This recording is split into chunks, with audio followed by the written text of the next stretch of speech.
بسم الله ما شاء الله والحمد لله على ديك النعمه. اليوم طاجين زيتون بصلصه بيضاء يجي بنين بزاف. ننصحكم تجربوا هذه الوصفه اللي تلقاوها في صندوق الوصف ولا في اول تعليق. حاجه جديده ورائعه. ومعاها سلطه تاع الورق قارنيوها من الفوق باش حبيتو.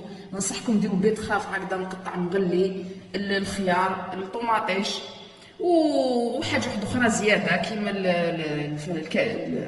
الدجاج فومي ولا واش عندكم في الدار، الكورنيشون الثوم يوالم بزاف الشلاضه تاع الورق.